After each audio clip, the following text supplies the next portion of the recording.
कि सामाजिकता की कच्ची सड़क पर राजनीति की तेज गाड़ी चल नहीं सकती। जो चलाएगा तो कहीं ना कहीं गाड़ी का एक्सीडेंट होगा।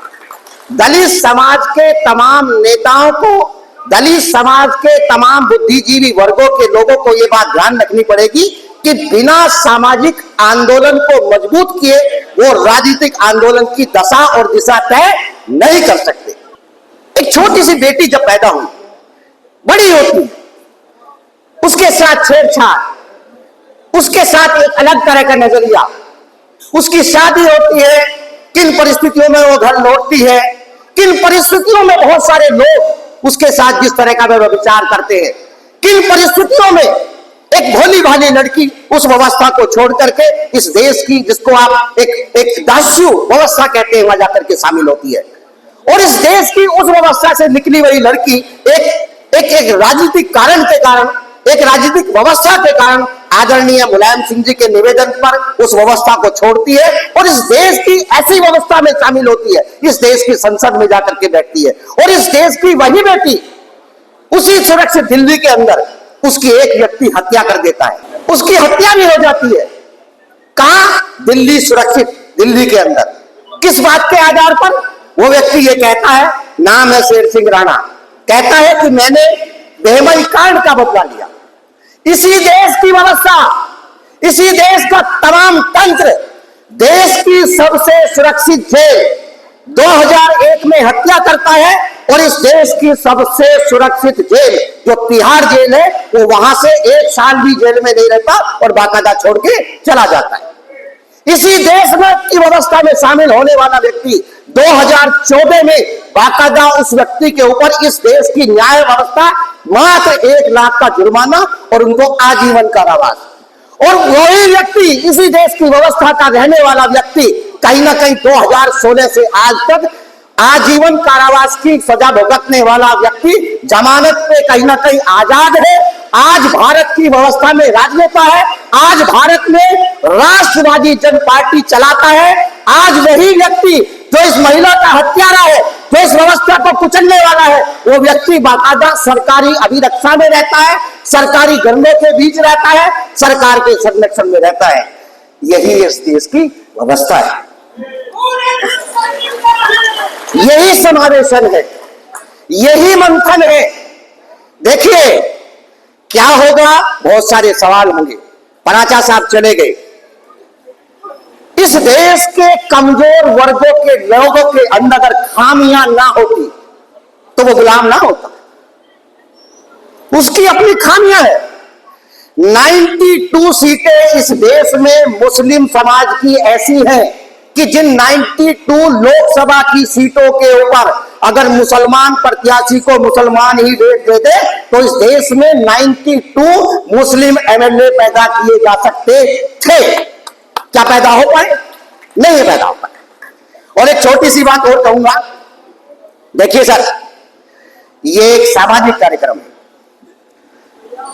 इस देश का बहुजन चिंतन, इस देश का बहुजन पॉलिटिकल लीडरशिप अगर इस गलत फहमी को निकाल दे, अगर वो आरक्षित सीटों से चुन करके आते हैं, आरक्षित सीटों से चुनने का मतलब है कि आप आरक्षित वर्गों के प्रतिनिधित्व के रूप में काम करेंगे, लेकिन होता उल्टा है।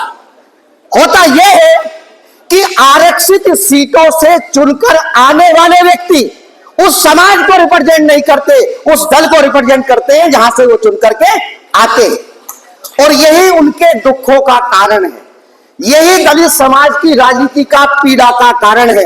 अगर हम देखिए, कोई भी लीडर किसी भी दल में काम करेगा, उस दल में उसकी व्यवस्था वैसे ही तैयारी, अगर उसका समाज उसके साथ जुड़ेगा, अगर वो समाज को रिप्रेजेंट करेगा तो कोई भी दल, चाहे वो कोई भी राजनीतिक पार्टी हो, उसको नहीं छोड़ेगी। और छोटी सी बातें रहेंगी सर। देखिए एक छोटी सी बात और कहता हूं बस, कि इस व्यवस्था को कोसना है या इस व्यवस्था से कुछ सीखना है। यहां इस सभागार में तमाम लोग उपस्थित हैं, हम सामाजिक मंचों के लोग, हम बहुजन मंचों का प्रयोग हजारों साल से बढ़ी हुई व्यवस्था से सवाल तो पूछेंगे, लेकिन ऐसे मंचों का उपयोग सारी ऊर्जा उस व्यवस्था के खिलाफ नहीं लगाएंगे। हम अपनी बातों का, हम अपने समस्याओं का, उनके निराकरण की चर्चा करेंगे। उन व्यवस्थाओं को कैसे खत्म किया जाए, उन व्यवस्थाओं को खत्म करने की बात करेंगे। क्योंकि एक उदाहरण देना चाहता हूं कि देखिए, दलित समाज में जातिवाद एक मसाले की तरह से उपयोग करोगे तो आप दलित मूवमेंट के जायकों को बढ़ा सकते हैं, लेकिन अगर मसाले की सब्जी बनाओगे तो आपका भी पेट खराब होगा और दूसरों का भी पेट खराब होगा। मेरी बात समझिए, चटनी मिर्चें रोज नहीं खा सकते, अगर मिर्चें रोज खाओगे तो आपका पेट खराब हो जाएगा। इसलिए व्यवस्था को उतना सवाल उठाओ, उतना जागरूक बनाओ, और बाकी अपने समाज के लोग कैसे आगे बढ़े, कैसे व्यवस्था में आगे बढ़े। और सुनिए, हम बहुत धनी लोग हैं, आपको मालूम है कि बाबा साहब डॉक्टर भीमराव को मानने वाले लोग इस दुनिया में बढ़ रहे हैं। सिर्फ भारत नहीं, पूरी दुनिया बाबा साहब डॉक्टर भीमराव अंबेडकर जी की उन विचारधाराओं को जानना चाहता है। और आप उस व्यवस्था में खड़े, तो इस देश का सबसे बड़ा साहित्य, सबसे बड़ा वैचारिक आंदोलन के ऊपर आप खड़े, कहीं घबराने की आवश्यकता नहीं है। मैं इन्हीं शब्दों के साथ आपके पास, कबीर ने क्या था, क्या किसी धर्म, किसी जाति में पैदा हुआ व्यक्ति कबीर बन सकता था? उन्होंने वहां मुस्लिम सल्तनत से भी सवाल पूछे, उन्होंने हिंदुओं से भी सवाल पूछे। क्या कोई रविदास पैदा हो सकता था? तुलसी से पहले रविदास है। हम तुलसी की बात करते हैं, ढोल गवार सुर पशुसत नारी, लेकिन उससे पहले रविदास है कि एक पढ़ेगा एक लड़ेगा, बाकी क्या करेगा? एक पढ़ेगा एक लड़ेगा, एक करे व्यापार। और रैदास जी क्या कहते हैं कि सब पढ़ेंगे सब लड़ेंगे, सब करे व्यापार, सबकी सब सेवा करे, ऐसा चाहूं मैं राज। तो ये व्यवस्था है आपकी। और आप देखिए, मैं दावे के साथ कह सकता हूं, आशावादी व्यक्ति हूं, इस देश की व्यवस्था के ऊपर बहुजनों का राज होगा। लिख लीजिए, दीवारों पे लिख लीजिए, इस देश का दलित तीसरी आजादी, सामाजिक आजादी की लड़ाई लड़ेगा।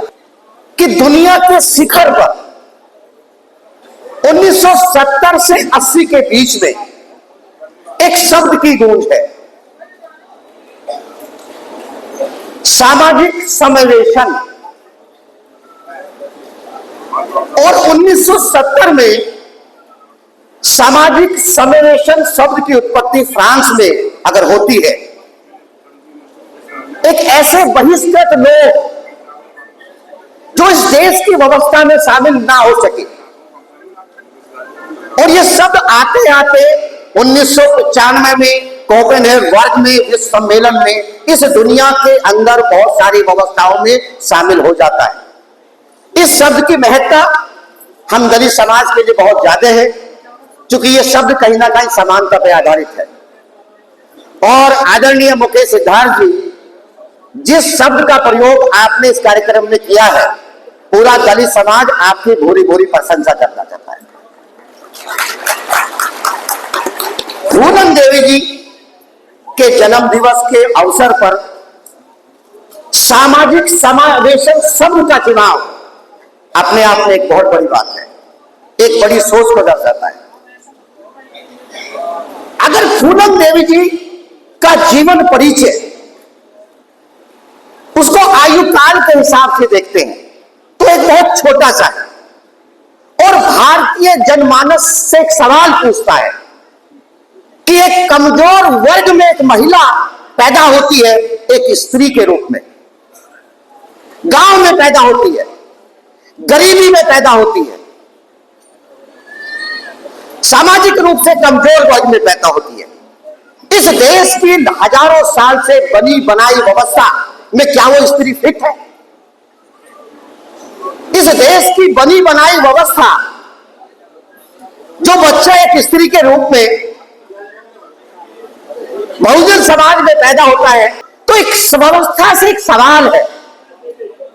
यहां हम नेता बन के सवाल नहीं पूछ रहे, क्योंकि यह सामाजिक कार्यक्रम है।